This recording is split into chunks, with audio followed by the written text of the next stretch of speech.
tópico a ser abordado nesta aula é displasia coxofemoral. Então, algumas considerações gerais a respeito desse tópico. O que seria, então, a displasia coxofemoral? Na verdade, ela consiste no desenvolvimento anormal da articulação coxofemoral, sendo usualmente bilateral.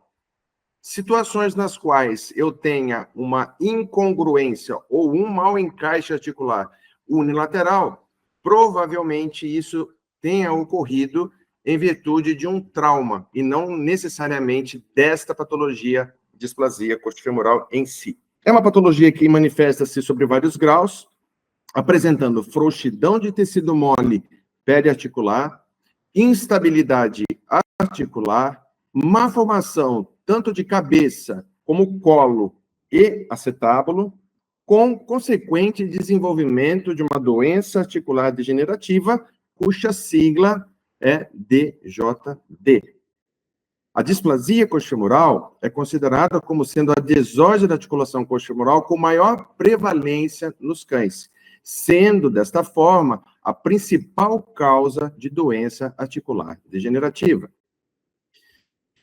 Ainda em considerações gerais, essa incongruência, esse mau encaixe articular, irá acarretar uma distribuição anormal de carga, uma distribuição incorreta de carga, que, por sua vez, alterará a morfologia da cápsula articular, acarretará lesão em cartilagem articular ou cartilagem hialina, favorecendo artrose e fibrose desta cápsula articular de forma progressiva, culminando com uma dor crônica e uma perda, uma diminuição na qualidade de vida deste nosso paciente. Tal patologia exigirá da parte do médico veterinário associação de condutas clínicas e cirúrgicas para um oferecimento de uma qualidade de vida melhor ao paciente. É uma patologia que não é evidente ao nascimento, sendo assim, irá se manifestar durante o desenvolvimento deste nosso paciente canino. Apresenta uma influência genética hereditária, assim como uma influência ambiental. Iremos ver que tanto a alimentação quanto o ambiente propriamente dito, bem como trauma, podem vir a favorecer esse tipo de patologia. Neste vídeo, ele ilustra com exatidão o que acontece no paciente com displasia coxofemoral. Então, vejam a frouxidão ligamentar, o arrasamento acetabular, a deformidade da cabeça femoral, que associados aumentam ainda mais essa instabilidade articular, deformidade em colo femoral e distensão da cápsula articular, culminando com muita dor por parte do nosso paciente. Então, é interessante frisarmos, darmos muita ênfase ao termo congruência articular e incongruência articular. Quando eu falo congruência, eu estou dizendo bom encaixe, o encaixe perfeito, o encaixe harmônico articular. Ao passo que incongruência seria um mau encaixe dessa articulação. Não apenas a articulação coxofemoral, mas todas as articulações no nosso corpo e dos nossos pacientes exigem um encaixe harmônico, um encaixe perfeito, para que consigam exercer de forma plena suas funções. Esta incongruência, então, este mau encaixe articular, irá favorecer uma instabilidade que, por sua vez, favorecerá uma frouxidão. E aí nós teremos um ciclo vicioso, um ciclo ruim, né? Incongruência, instabilidade, frouxidão, que acarreta mais incongruência, mais instabilidade e mais frouxidão. E não é isso que nós desejamos. Então, devemos entender que toda articulação, ela necessita trabalhar como se fosse uma engrenagem perfeita, tá? Para que o paciente consiga ter desenvoltura, consiga ter mobilidade e, o mais importante, sem dor. Nesta imagem, nós vemos à nossa esquerda o que seria uma distribuição de carga normal da articulação coxofemoral, ao passo que à nossa direita, num paciente displásico com mau encaixe articular, é possível perceber de uma forma bem evidente a concentração dessa carga em uma área muito pequena, e isso vai nos cobrar um preço. Então, aqui nós vemos uma área grande dissipando essa carga de movimento, ao passo que um paciente com incongruência articular, com mau encaixe articular, essa área é bem concentrada. Uma congruência articular, um bom encaixe articular, uma distribuição harmônica desta carga, tanto em acetábulo quanto em cabeça femoral, e uma incongruência articular, um mau encaixe articular, havendo uma condensação dessa carga em uma área bem restrita, sobrecarregando essa região, culminando em uma imagem como essa que nós estamos vendo. É uma imagem que você olhar para essa imagem, você sente dor só de olhar. É algo extremamente que nos chama muita atenção, algo extremamente agressivo para nós. Então, essa sobrecarga cartilagínea, né, devido ao mau encaixe articular, acarretará nessa cartilagem perda de sua elasticidade, formação de fissuras, exposição de osso subcondral, sinovite, doença articular degenerativa e muita dor. Não é pouca dor, é muita dor. Aqui vale um lembrete: nas extremidades de todos os ossos longos, nós temos a cartilagem hialina, recobrindo essas extremidades. Cartilagem hialina essa que é um amortecedor natural. Abaixo dessa cartilagem, nós vamos ter o osso subcondral. Então, vejam que nessa situação, nesta imagem, toda essa cartilagem foi deteriorada e já está havendo exposição de osso subcondral. Observando com mais atenção essa imagem, nós temos a percepção de que esse osso está como se fosse lixado, e realmente o foi. O outro componente, o componente acetabular, ficou atritando com essa cabeça do fêmur, lixando essa cabeça do fêmur, destruindo essa cartilagem hialina e expondo todo esse osso subcondral. Então, um paciente crônico para essa patologia, crônico para a displasia coxofemoral, é um paciente que tem extrema dor, uma dor muito intensa. Isso a gente tem que entender.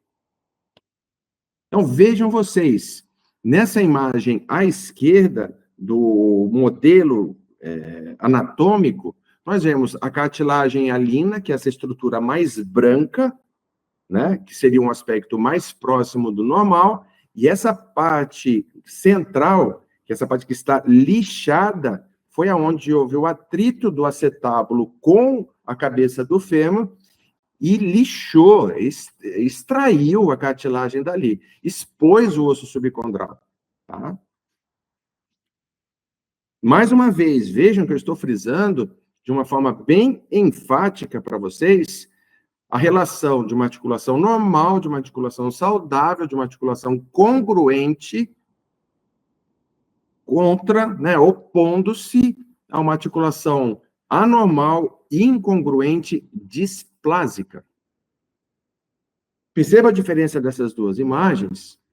Nessa articulação displásica, o paciente, por tanto tempo que houve essa instabilidade articular, o organismo ele tenta, da forma possível dele, estabilizar essa região, produzindo o que a gente chama de osteófitos, que são esse tecido ósseo periarticular.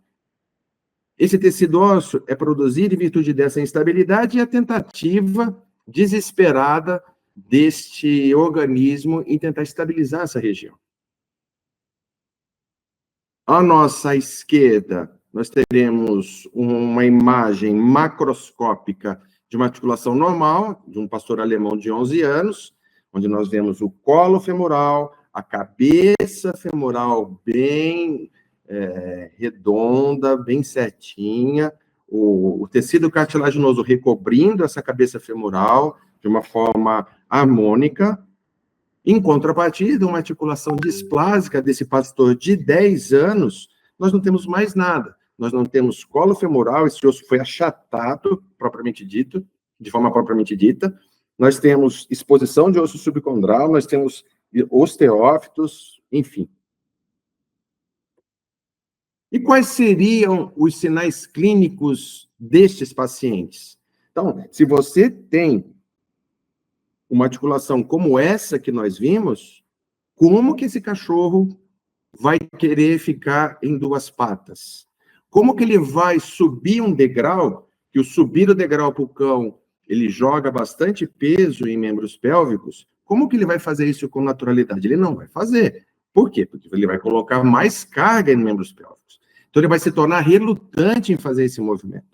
Então, o tutor, muitas vezes, vai se queixar, você, clínico, que o seu cachorro ficou teimoso, ficou idoso, ficou gagá, né? Que ele perdeu o discernimento das coisas certas, simplesmente porque ele deixa de fazer coisas que ele fazia de forma corriqueira na juventude.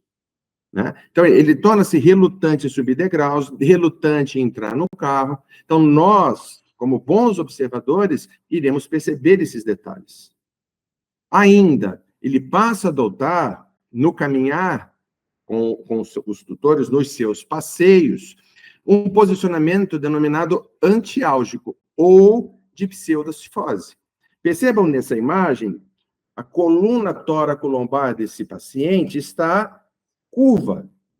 Por que que está curva? Porque ele está retirando o peso dos membros pélvicos e jogando esse peso para membros torácicos. A única forma dele fazer isso é fazendo isso com a coluna. Então, a médio e longo prazo, irá haver sobrecarga dessa coluna, favorecendo até possível lesão discal. Ainda, outra sintomatologia de um paciente que tenha bastante desconforto, bastante dor na articulação coxofemoral, seria essa hiperextensão do tornozelo. Nós já vimos em aulas anteriores que o ângulo de apoio do tornozelo em um cão é entre 135 graus e 145 graus. Jamais praticamente 180.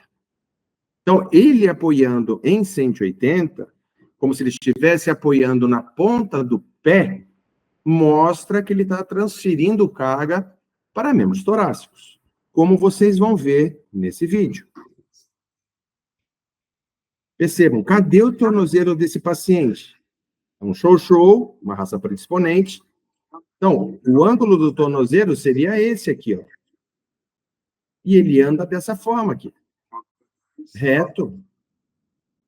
Então, essa hiperextensão já nos mostra que nesta articulação coxofemoral, ou melhor, que neste membro pélvico, existe algo ocorrendo que provoca bastante dor. Mais uma vez, então, nessa imagem, o tutor está passeando com seu cão, nós vemos no vermelho ali, nós vemos um tornozelo num ângulo anormal e um arqueamento da coluna. Mas vejam, o cão, ele tem uma capacidade de simular muito grande, de compensar muito grande. Então, se nós olharmos a fisionomia desse paciente, ele não está com uma fisionomia de quem está morrendo de dor. Ele está mais preocupado em querer interagir com o tutor, em querer passear.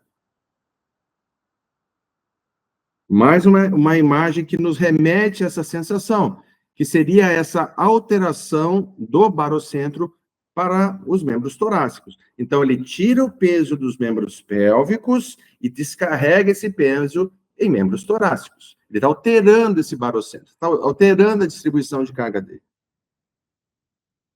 Bom, nós fizemos essa primeira anamnese, essa primeira avaliação, observamos o nosso paciente andando, mas vamos fazer o exame físico, né?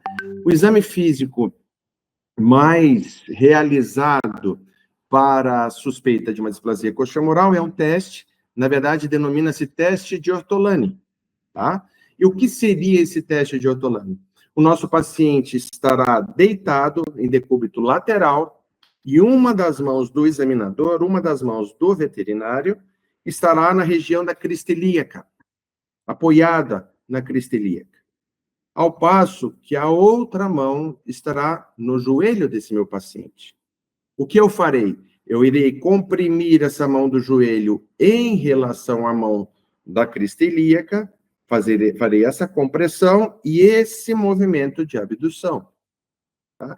Em uma articulação coxofemoral doente, uma articulação coxofemoral instável, incongruente, quando eu fizer esse movimento de compressão, esse fêmur terá condições de fazer esse movimento, e quando eu fizer esse movimento de abdução, esse fêmur retornará ao acetábulo.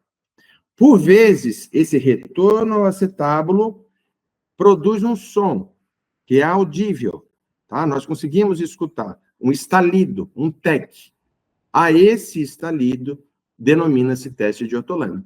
Então, quando nós fizermos esse exame físico e nós percebermos essa instabilidade, ou ouvirmos esse estalido, mesmo sem eu ter imagem, eu já posso praticamente afirmar que esse meu paciente possua displasia coxofemoral.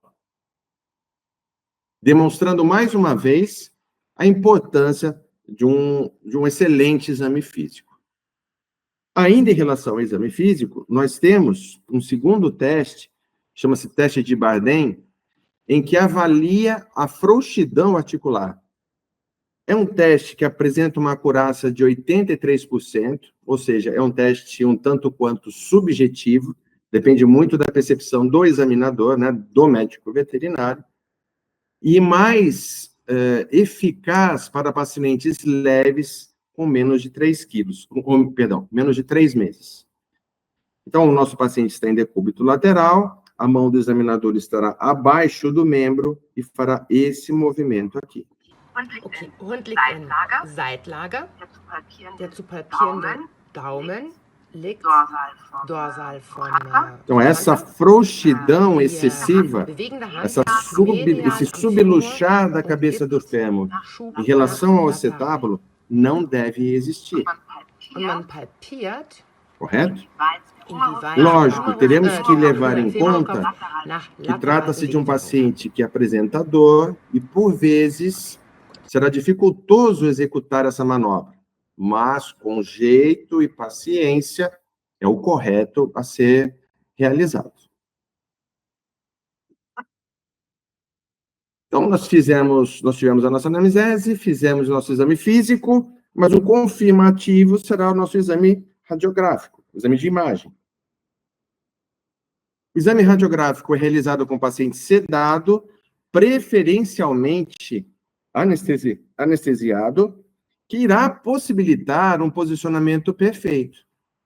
E esse posicionamento perfeito nos permite um diagnóstico exato, um diagnóstico preciso. E é ainda esse exame perfeito considerado um requisito para a emissão de um laudo. Há ainda a necessidade de precocidade em sua realização. Nós estamos falando aqui de cão entre 4 e 5 meses já, fazendo esses exames de imagem. Nós, médicos veterinários, nós não podemos mais, hoje em dia, não é mais cabível admitirmos a entrega de um exame de imagem como esse. Tá? Nós temos que buscar exames de imagem de excelência, tais como esse que nós vemos à nossa direita. Então, para isso, eu necessito de um apoio dos membros torácicos, o fêmur desse meu paciente tem que estar esticado e paralelo, estar havendo rotação interna da tíbia, bem como simetria destes membros. Simetria significa que essa hemipelve de um lado será igual à hemipelve do outro, do lado contralateral. Para isso, então, o nosso paciente tem que estar assim, né? Sem dor, relaxado, permitindo um posicionamento ideal. Aqui nós vemos a utilização de luvas plumbíferas, né, luvas de chumbo, protegendo o examinador. 2 profissionais manuseando o paciente para permitir um posicionamento adequado, rotação interna do membro, possibilitando as patelas estarem sobrepostas ao sulco troclear. Então, vejam a quantidade de detalhamentos que nós temos que ter na execução de um exame radiográfico para a displasia coxofemoral. Então, para um bom diagnóstico, é mandatório, é obrigatório um bom posicionamento. Mas algumas pessoas poderão dizer, mas eu não quero sedar, eu tenho receio, eu tenho medo. Pessoal, infelizmente, nós, para conseguirmos oferecer um serviço de uma qualidade ideal, nós temos que lançar a mão dos sedativos, sim. Então, essa é a imagem que eu idealizamos e procuramos. Aquela imagem que nós estávamos vendo anteriormente é a ventrodorsal. Mas ainda nós temos alguns outros posicionamentos possíveis para execução e para a obtenção do diagnóstico de displasia coxofemoral. Um deles seria a PEN-HIP, que para sua execução exige este aparato que vocês estão vendo esses 2 profissionais utilizando. A PEN-HIP busca avaliar esse afastamento, essa frouxidão do acetábulo em relação à cabeça femoral. Já a frog leg, cujo posicionamento é esse que está sendo ilustrado, busca uma melhor visualização da conformação acetabular. E, por fim, nós temos ainda um outro posicionamento denominado dorso acetabular, que busca uma relação, uma angulação, que busca visualizar uma possível incongruência articular. Ângulo de Norberg. O ângulo de Norberg é uma mensuração extremamente utilizada, extremamente frequente, né? É um ponto de partida para a obtenção do diagnóstico de displasia coxofemoral e é um exame extremamente simples de ser realizado.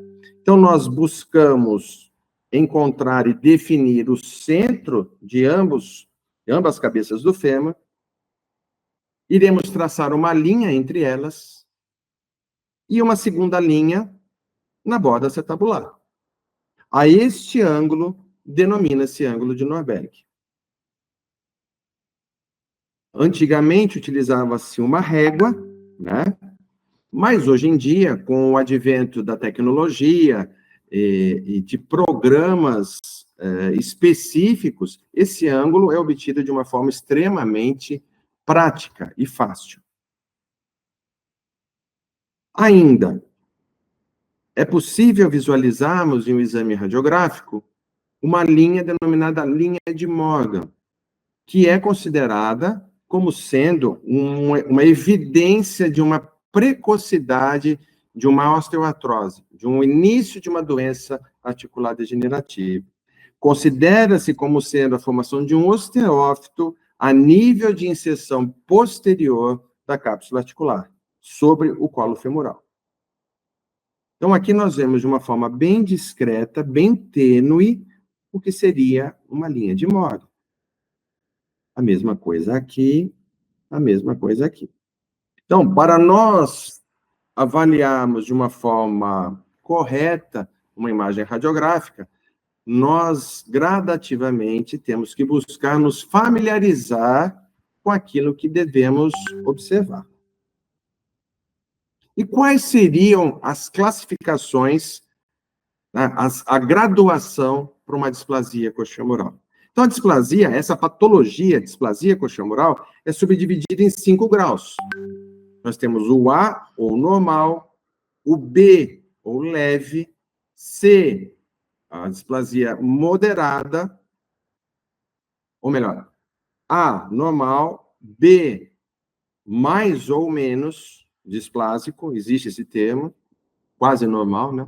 A C, a displasia leve, a D, moderada, e a E, grave.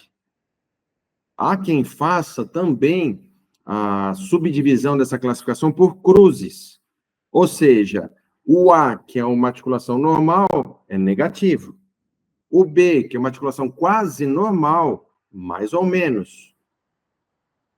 A displasia leve, uma cruz, displasia moderada, 2 cruzes, e displasia grave, 3 cruzes. Tá bom?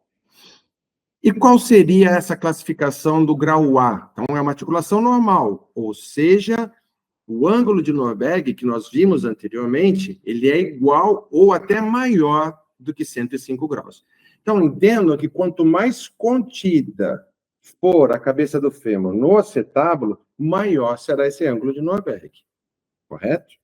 Então, nós temos uma congruência articular, e se está tudo perfeito, não tem como haver sinal de degeneração.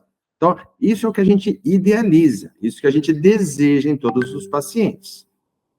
O grau B, ou uma articulação quase normal, o ângulo de Norberg persiste sendo alto, igual ou maior do que 105 graus. No entanto, esse encaixe já não é tão perfeito assim. Ocorre um discreto afastamento da cabeça do fêmur do acetábulo, em relação ao acetábulo. Mas ainda nesse nível, nós não temos degeneração articular. A partir do grau C, que nós já consideramos um grau leve de displasia, esse ângulo de Norberg começa a diminuir em virtude do afastamento do fêmur em relação ao acetábulo, né? Aqui nesse caso, nós vamos ter um ângulo entre 100 e 105 graus. Então, já vou ter uma leve incongruência, um leve mau encaixe e um início de sinal de degeneração articular. A displasia moderada, ou o grau D, esse ângulo de Norberg continua diminuindo. Então, nós estamos em ângulo de 90 a 100 graus, uma incongruência maior e mais degeneração.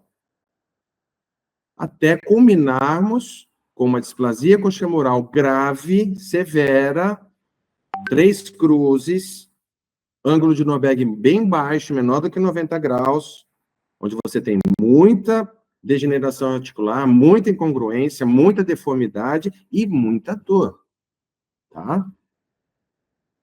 Interessante mencionarmos a capacidade de uma mesma mãe, baseado em seus avós, né, seus pais, e o macho com que ela venha ter cruzado, conseguir ter uma ninhada com vários tipos de indivíduos, né?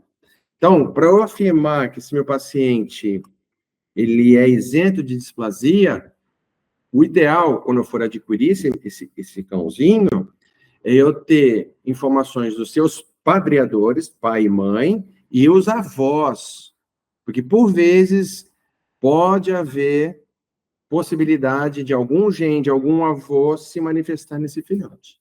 Então, é interessante nós termos esse parâmetro. E o que nós vamos fazer nesse paciente, né?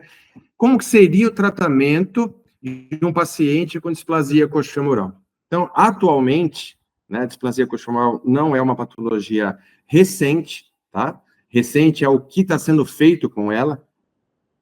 Atualmente, entende-se que o tratamento para essa patologia necessite ser multimodal. E vocês já vão entender o que significa isso. Então, primeiro, eu tenho que considerar o ambiente que esse paciente vive. No ambiente, esse ambiente não pode ser, não é ideal que seja com piso liso, porcelanato, né?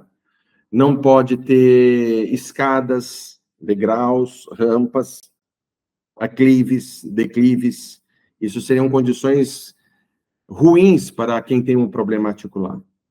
Do mesmo modo, entra nessa parte de ambiente, de manejo, digamos assim, não tem como eu oferecer qualidade de vida para um paciente que tem alteração articular e ele seja obeso.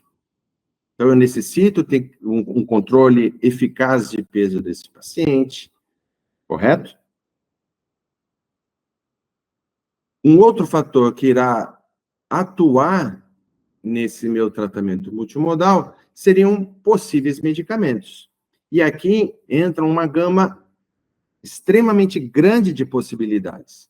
Eu posso ter medicamentos para controle de dor, posso ter medicamentos para auxiliar o ambiente articular por meio de colágeno, sulfato de condroitina, glucosamina, ácido hialurônico. Posso ter medicamentos anti-inflamatórios específicos para doença articular degenerativa. Atualmente, nós temos uma medicação que é um anticorpo monoclonal específico para esse tipo de patologia. Então, na verdade, nós não vamos ver numa receita de bolo de medicamentos, e nem um uso único de um determinado medicamento. É comum de nós vermos uma associação de vários medicamentos para aquele paciente ou para aquele outro paciente. Correto? Mas o raciocínio seria esse. Vou desde medicamentos para controle de dor. Então, nós temos o cloridrato de tramadol, nós temos gabapentina, né? Medicamentos para atuar no espaço intraarticular, que seria colágeno tipo 2, seria o sulfato de condroitina, a glucosamina, o ácido hialurônico, até mesmo os anti-inflamatórios específicos, né? Seletivos, ultraseletivos COX-2, como os coxibes, por exemplo. E um terceiro grupo, digamos assim, que vai nos auxiliar nesse controle, nesse tratamento multimodal, seriam os procedimentos. A esses procedimentos nós podemos incluir fisioterapia, né, procedimentos fisioterápicos e procedimentos cirúrgicos. Então, se vocês me perguntarem qual que é o remédio, né, que todo tutor pergunta para nós, qual que é o remédio para displasia coxofemoral? Eu vou responder: associação, né? Uma interação desses três tópicos: medicamentos, procedimentos e o controle de ambiente. Será nessa interação que nós teremos os melhores resultados. Algo que eu digo, assim, no primeiro atendimento deste paciente, que vem até nós com displasia coxofemoral, eu sou obrigado a dizer o seguinte: displasia coxofemoral não possui cura, mas é uma patologia que possui controle, né? Nós conseguimos, com a interação de todo esse conhecimento aqui, de toda essa estrutura, nós conseguimos prover ganho e melhora de qualidade de vida nesse paciente. Tá? Então, nosso alvo é isso: tentar encontrar esse equilíbrio entre medicamento, entre ambiente e associação de procedimentos. Se nós pensarmos em tratamento cirúrgico, nós dispomos destas possibilidades atualmente, né? A sinfisiodese, a denervação, a excisão de cabeça e colo femoral, a osteotomia pélvica dupla e a prótese total de quadril. Então, a sinfisiodese, iniciando pela sinfisiodese, é considerado um tratamento preventivo, realizado entre 3 meses e meio e 4 meses e meio de vida. Por que a gente fala preventivo? Porque nesta faixa etária, a grande maioria dos pacientes não estará manifestando sintomas. Mas, muito indicado para pacientes oriundos de um cruzamento, por vezes, indesejado.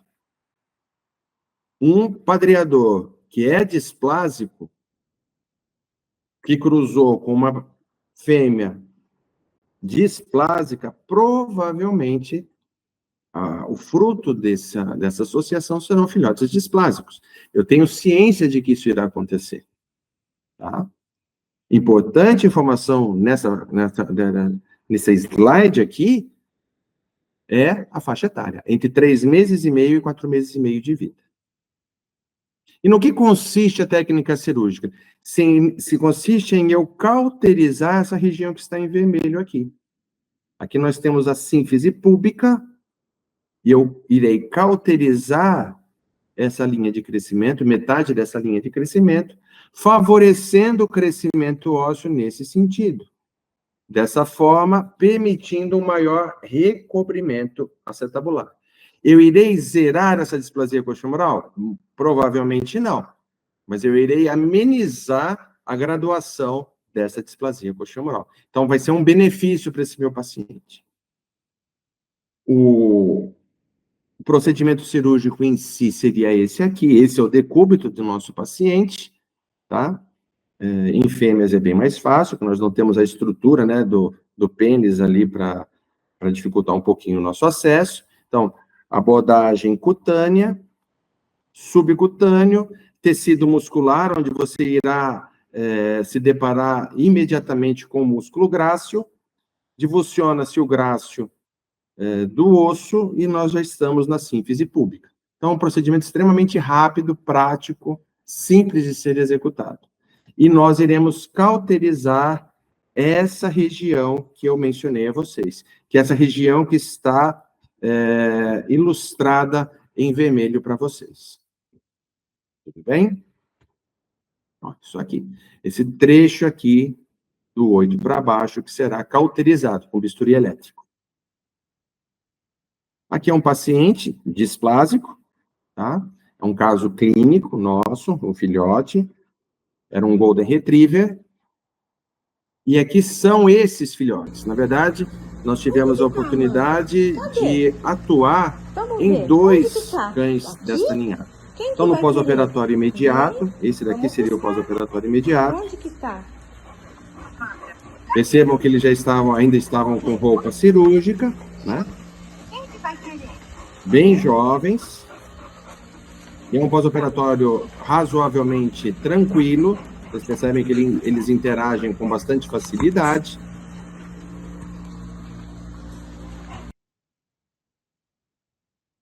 E esses cães foi bem interessante, pois eu tive o contato bem próximo com os tutores, eu tive o acompanhamento bem próximo com os tutores. Interessante para nós. Passaram-se alguns meses, esses cães cresceram. Então, percebam que eles estão se desenvolvendo, estão interagindo, estão conseguindo ter uma qualidade de vida agradável, que esse é o nosso objetivo, né? Se eu não posso prover cura, eu tenho que prover qualidade de vida para esse meu paciente. Eu quero que ele viva bem, que ele seja feliz, que ele tenha conforto. Então, eles estão tendo esse conforto, estão interagindo entre si. E culminando com isso daqui. Vejam, ele com um brinquedo, chamando para brincar, inclusive, né? E olha, esse cachorro tinha subluxação da articulação coxofemoral, pessoal, quando eu o atendi pela primeira vez. Olha o resultado que nós conseguimos ter. Então, quando eu vejo uma imagem dessa, quando eu vejo um vídeo desse, uma interação desse paciente com seu tutor, eu concluo que nós tivemos sucesso na nossa terapia, na nossa conduta desse paciente. Eles estão super bem. É um sucesso. Leon, quer ir buscar? Vem? Tá. Vem, Leon. Vem. Leon. E os dois se desenvolveram super bem. Ó, vai lá pegar. Vai. E aqui, essa imagem foi muito, muito legal de receber desses tutores, né?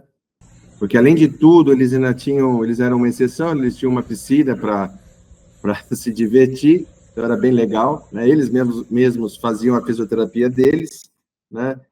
Eu visto um cão pegando um desses brinquedos de piscina e brincando sozinhos, né? E depois, logicamente, descansando. Tá? Então, esse é um possível resultado a ser obtido com essa técnica denominada sinfisiodese. Na sequência, esta técnica de inervação, consiste na interrupção da informação de dor existente na articulação coxofemoral para o sistema nervoso central. É uma técnica que posso realizá-la de forma bilateral. O acesso cirúrgico é razoavelmente simples, por meio de divulsão de musculatura, né, semelhante à que nós utilizamos para abordagem de fraturas em corpo de ilho. Temos que tomar uma cautela em virtude da região. Nessa região, nós temos uma estrutura muito importante, que é o nervo ciático. Foi feito um estudo, isso aqui, na verdade, é uma tese de doutorado, né, que comprovou que esta região que está descrita aqui, parecendo uma bandeirinha, esta é a região responsável por captar e transmitir a informação de dor articular para o nosso paciente. Existe uma estrutura que se sobrepõe ao osso, denominada periósteo, que seria como se fosse uma membrana que reveste o tecido ósseo. Essa membrana, este periósteo desta região, capta essa informação de dor e leva para o sistema nervoso central. Fala, viu? Lá atrás está doendo. Então, no que consiste essa cirurgia? Consiste em eu interromper essa transmissão de dor, eu retirar esse periósteo dessa região. De que forma? Existem duas maneiras, né? Existem colegas que fazem essa denervação praticamente a céu fechado, fazem uma incisão extremamente pequena de pele, introduzem um material cirúrgico bem pontiagudo e escarificam esse osso. Particularmente, eu prefiro fazer a céu aberto, pois eu prefiro observar visualmente o que eu estou fazendo. Então, aqui é uma incisão cutânea, divulsão de gordura e musculatura, e nós já chegamos onde nós devemos chegar. Nessa região, venho com uma cureta ou com um motorzinho, escarifico, retiro o periósteo dessa região. Na sequência, nós temos a técnica de osteotomia pélvica dupla, que consiste em aumentar o recobrimento acetabular por meio de uma osteotomia tanto em ilho quanto em pubis. Existe ainda uma osteotomia pélvica tripla, tá? Que é ainda mais agressiva. É uma técnica derivada dessa osteotomia pélvica tripla, que além de ilho e pubis, faz um corte, né, uma osteotomia em isquio. Então, vejam, quanto mais corte ósseo eu executo, maior a analgesia, maior dor. Então, um pós-operatório mais sofrido. Então, essa técnica aqui, a osteotomia pélvica dupla, consiste em eu provocar uma fratura nesta região e nesta região e torcer esse osso, de forma a eu aumentar o recobrimento acetabular. Teremos uns implantes específicos para essa técnica, existe uma placa específica para essa técnica. Então, aqui nós temos a osteotomia do pubis, e aqui nós vamos ter a osteotomia do ilho. Então, faz sentido, tá? Eu corto esse osso, né? Eu faço uma osteotomia nesta região, e esta região toda eu giro. Então, se eu estou com a cabeça do fêmur quase fora do acetábulo, quando eu faço esse giro, eu aumento esse recobrimento. Essa é a osteotomia do ilho, e essa é a fixação com essa placa. E esse seria o resultado. É uma técnica eficaz, sendo necessária a sua execução no máximo até 5 meses de vida, para um resultado ideal, tá? Porém, dela seria esse critério de restrição em relação à época, ao período de vida, e bem como o excesso de trauma cirúrgico. E chegamos às próteses, né? Que são consideradas técnicas standard, ou seja, a melhor de todas para um cão com displasia coxofemoral. Por quê? Porque restabelece com exatidão, com precisão, a anatomia articular. No entanto, ainda hoje, né, com a evolução de todos os materiais e técnicas e tudo mais, persiste apresentando altas taxas de complicação. É uma técnica maravilhosa, tá? Uma conduta maravilhosa. Só que de cada 10, ainda hoje, de cada 10 pacientes, 3 apresentam algum tipo de complicação. Seja a soltura da prótese, seja a luxação, seja a fratura, seja a contaminação. Então, é algo que tem que ser muito bem esmiuçado e explicado junto ao tutor, uma vez que é uma técnica que apresenta um custo de execução elevado. Mas é o perfeito. Então, uma articulação que não tem congruência, que não tem encaixe, você restabelecer dessa forma, é maravilhoso. Tá? O resultado nem se compara. Quando ela dá certo, dá muito certo. Só que existe um percentual de pacientes que apresentam complicações. Isso tem que ser bem esmiuçado para os tutores.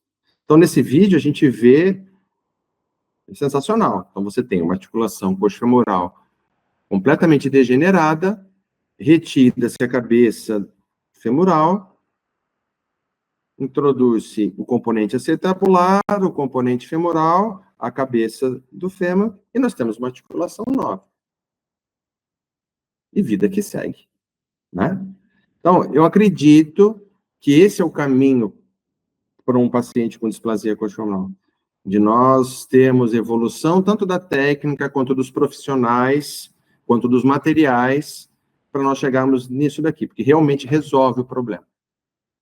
Caso contrário, nós temos melhoria com a sinfisiodese, nós temos melhoria com a denervação, melhoria com a osteotomia pélvica dupla, mas a gente não consegue restabelecer com exatidão a articulação coxofemoral. Há quem diga até que a retirada da cabeça do fêmur, a excisão de cabeça e colo femoral, entre no hall das possíveis condutas cirúrgicas para essa patologia. Particularmente, eu procuro evitar, principalmente em pacientes de grande porte, em virtude de não provocar, não oferecer o conforto que nós desejamos que ofereça.